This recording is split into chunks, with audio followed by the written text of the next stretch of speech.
ఉద్యమం చేస్తుంటే ఈయన స్టీల్ ప్లాంట్ కార్మికులను పరామర్శించడానికి పోయిండు.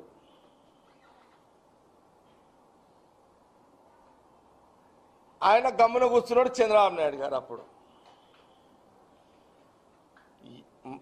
చంద్రబాబు నాయుడు గారు ఓడిపోయిన తర్వాత కార్మికులు కంటిన్యూ అవుతున్నారు. అక్కడ స్టీల్ ప్లాంట్ సభలు అదేంటి దీక్షలు నడుస్తూనే ఉన్నాయి. ఇక్కడ పాత్రలు డిఫరెంట్, పాత్రలు యాక్టింగ్ డిఫరెంట్ ఉంది. ఇక్కడ ప్రధానమంత్రి అట్లే ఉన్నాడు. ఇక్కడ కింద సీనరీ చేంజ్ అవుతున్నది. చంద్రబాబు నాయుడు గారు ముఖ్యమంత్రి ఉన్నప్పుడు కార్మికులు, విశాఖ కార్మికులు ఉద్యమాలు చేస్తుంటే రోడ్ల పొంటి వాళ్ళ పాపం వాళ్ళ ఆవేదన దీక్షల ద్వారా చేస్తుంటే అప్పుడు జగన్ పోయి శిబిరంని అటెండ్ చేసిండు, వైజాగ్ పోయిండు. చంద్రబాబు నాయుడు గారు టర్మ్ అయిపోయింది ముఖ్యమంత్రిగా, తర్వాత జగన్ ముఖ్యమంత్రి అయ్యిండు. సేమ్ మళ్ళీ వాళ్ళు అట్లని దీక్షలు చేస్తారు వైజాగ్ స్టీల్ ప్లాంట్ వాళ్ళు. అప్పుడు చంద్రబాబు నాయుడు గారు అదే మళ్ళా రాష్ట్ర అధ్యక్షుడు, మళ్ళీ అప్పుడు చంద్రబాబు నాయుడు గారు మళ్ళీ ఆయన పోయిండు ఎక్కడికి, విశాఖ కార్మికుల శిబిరానికి. ఇది అయిపోయింది. మళ్ళా ఇదొక 5 ఏళ్ళు ఇదంతా. పాపం విశాఖ స్టీల్ కార్మికులు అట్లనే ఉన్నారు. ఇంకా రోడ్డు మీద టెంట్లు వేసుకుని వాళ్ళ లైఫ్ అట్లనే ఉంది, వాళ్ళ టెంట్ అట్లే ఉన్నాయి.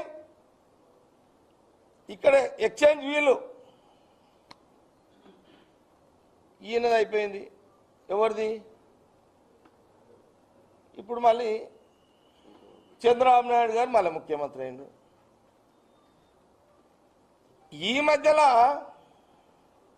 మీ డిప్యూటీ సీఎం పవన్ కళ్యాణ్ గారు కూడా పోయిండు ఆ శిబిరానికి. ఏది వైజాగ్ స్టీల్ ప్లాంట్ కార్మిక ఈయన పోయిండు. ఈయన కూడా ఇంకా వీళ్ళిద్దరు కంటే ఆయన ఎక్కువ దోస్తు. ఇంకా ఎవరికి? మోడీ గారికి. నేను ఆ మధ్యలో మోడీ గారు ఏదో సభలో చూసిన. నేను ఎలక్షన్ కంటే ముందు చంద్రబాబు నాయుడు గారు, పవన్ కళ్యాణ్ గారు, మోడీ గారు ఎలక్షన్ క్యాంపులో చూసిన, టీవీలలో చూసిన. చంద్రబాబు నాయుడు గారు అటు కూర్చున్నారు, మోడీ గారు, పవన్ కళ్యాణ్ గారు, ఆ కౌగిలింతలు, ఆ ప్రేమలు అవన్నీ టీవీలలో చూసిన. మరి ఆయన కూడా మరి పవన్ కళ్యాణ్ గారు కూడా మరి ఆడ ఉపన్యాసం దంచిండు. అది కూడా ఆయన ఉపన్యాసం విన్నా. మీ టీవీలలో అయితే గంట వేసి ఆ రోజున చూసిన. ఆల్ ఛానల్స్ టీవీలు మారుమోగిపోయినాయి. విశాఖ కార్మికుల కోసం ఆయన ఉపన్యాసం దంచితే ఆయన ఎండగడతా అన్నాడు, పొడుస్తా అన్నాడు, అది అన్నాడు, ఇది అన్నాడు. అది అయిపోయింది. మరి ఆయన కూడా డిప్యూటీ సీఎం అని. విచిత్రం ఏంటంటే అసలు ఆంధ్రప్రదేశ్ ప్రజలు ఏం ఐక్యంలో ఉన్నారు, ఏం ఆలోచన చేస్తున్నారు? ప్రధానమంత్రి 11 years prime minister, Chandrababu Naidu గారు రెండోసారి ముఖ్యమంత్రి, జగన్ గారు ఒకసారి ముఖ్యమంత్రి, డిప్యూటీ సీఎం పవన్ కళ్యాణ్ గారు. ఈ ముగ్గురు హీరోలు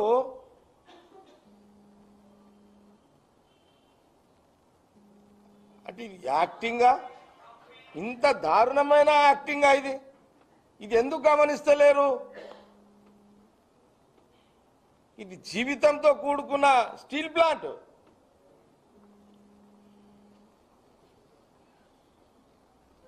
ఇంత అన్యాయం అండి ఇది. ఆంధ్రప్రదేశ్ ప్రజలు ఎంతో, నేనైతే బాగా, నేనేమి తక్కువ అంచనా వేస్తలేను ఆంధ్రప్రదేశ్ ప్రజలని. అరే ఒక్క మాట సోనియా గాంధీ తెలంగాణ ఆవేదన, తెలంగాణ కాంక్ష, తెలంగాణ రాష్ట్ర విభజన ఒక్క మాట అన్నందుకు సోనియా గాంధీ, రాహుల్ గాంధీ గారు తెలంగాణ రాష్ట్రాన్ని ఇచ్చారు. ఆంధ్రప్రదేశ్లో రాజకీయంగా నష్టం అవుతుందని తెలిసి కూడా ఇచ్చారు. అది కమిట్మెంట్ అండి, అది కమిట్మెంట్. అది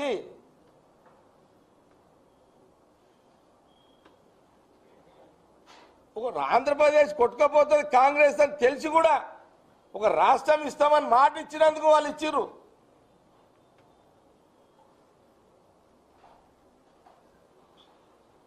లైవ్ లో విశాఖ స్టీల్ కార్మికులు ఇంకా రోడ్ల మీద కూర్చున్నారు. ముగ్గురు 3 పార్టీల హీరోలు, ఇన్ని పాత్రలు, ఇన్ని నాటకాలు, ఇన్ని మాట, ఇంత అన్యాయం అండి, ఇంత దారుణం అండి. ఈ ఆలోచన ఆంధ్రప్రదేశ్ ప్రజలు ఎందుకు చేసుకుంటలేరు? కులాల మీద రాజకీయాలు చేస్తున్న ఆ నాయకులు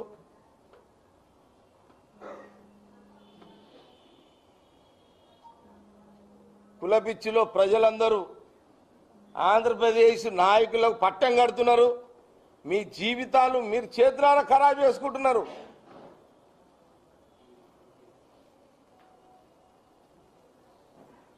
అసలు విశాఖ స్టీల్ కార్మికుల రోడ్ల మీద అరే ఆనాటి 60 సంవత్సరాలు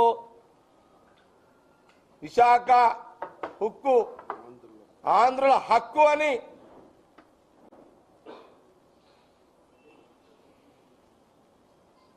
ఆ చరిత్ర ఎందుకు మర్చిపోయారు? అట్లా సాధించుకున్న ఆ హక్కుని ఆంధ్రప్రదేశ్ ప్రజలు ఈ ముగ్గురు నాయకులను ఎందుకు మీరు నిలదీస్తలేరు? చంద్రబాబు నాయుడు గారు ఎంపీలు ఏం చేస్తున్నారు? వైఎస్ఆర్ గారు ఎంపీలు ఏం చేసిర్రు? ఈయన పవన్ కళ్యాణ్ గారు ఎంపీలు ఉన్నారు, ఆయన ఎంపీలు ఏం చేసిర్రు? మీ ఎంపీలు ఏం చేస్తున్నారు పార్లమెంట్లో?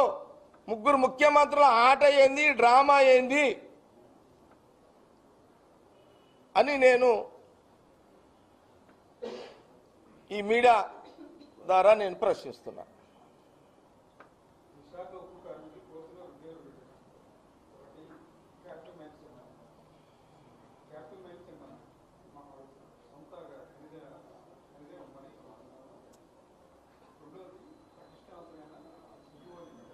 పరిశుభ్రమైన